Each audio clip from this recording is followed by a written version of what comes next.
Personally commit ചെയ്യാൻ പറ്റില്ല. പക്ഷെ ഇപ്പൊ ഞാൻ പറയുന്നു, അവരുടെ സ്നേഹത്തിന്റെ മുന്നിൽ ഞങ്ങൾ എന്താ പറയണ്ടതെന്ന് അറിയില്ല. പ്രോബ്ലി ഒരു ബ്ലാങ്ക് സൈലൻസ്.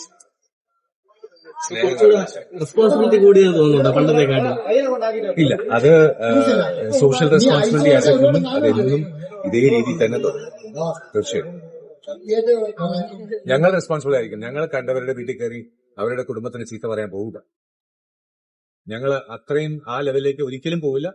പിന്നെ ഓവറായിട്ട് ഞങ്ങള് എന്താ പറയാ, ഈ ആൾക്കാർ പറയും, ഓ നിങ്ങളെ കണ്ട് മടുത്തു, കാണണ്ട. അയ്യോ, ഞങ്ങൾ ആരെയും പോസ് ചെയ്തിട്ടില്ല, കാണണ്ട, നിർബന്ധം ഒന്നുമില്ല. എനിക്ക് ഒരു പ്രശ്നമില്ല, കണ്ടില്ല എന്ന് പറഞ്ഞാലും എനിക്ക് അവരോട് സ്നേഹം തന്നെയാണ്, ഒരു കുഴപ്പമില്ല. ഓ ഇവിടെയും വന്നോ, പിന്നെ ഞങ്ങൾ ജീവിക്കണ്ടേ? ഈ ചോദ്യങ്ങൾക്കൊന്നും ഉത്തരവില്ല. ദേ പിന്നെയും വന്നു. ശരിടാ, എന്താ നോക്കണ്ടെന്ന്.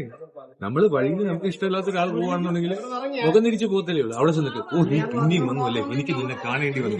ഇത് പണ്ടൊരാള് എല്ലാ ദിവസവും പഴത്തൊലിയിൽ ചവിട്ടി വീഴും, അടുത്ത ദിവസം വന്ന വഴിക്ക് അവിടെ പഴത്തൊലി ഇന്നും വീഴേണ്ടി വരുമല്ലോ എന്ന് പറയുന്ന ഒരു അവസ്ഥ. മാറിപ്പോയാ പോരെ. അപ്പൊ ഇത് സെലിബ്രിറ്റികളൊക്കെ കുറച്ച് പരസ്യങ്ങളൊക്കെ അഭിനയിക്കുന്നുണ്ടല്ലോ ഗെയിം പോലത്തുള്ള. അതാണ് ഉദ്ദേശിച്ചത്. കാരണം സമൂഹത്തില് ഒരുവിധം ഉള്ള ആൾക്കാരൊക്കെ ഇന്നിപ്പോ ഗെയിം ആപ്പ് ആൾക്കാർക്ക് ബുദ്ധിമുട്ടുണ്ടാവുന്നത്.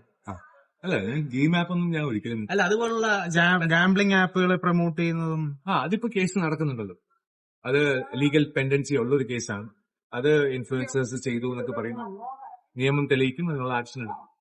ഞാൻ നേരത്തെ പറഞ്ഞ പോലെ ഞങ്ങളുടെ സൈഡിൽ നിന്ന് വരുമ്പോൾ പല ആൾക്കാരുടെയും പേര് വരും, ആക്ഷൻ എടുക്കും, അത് നടന്നു പോകും.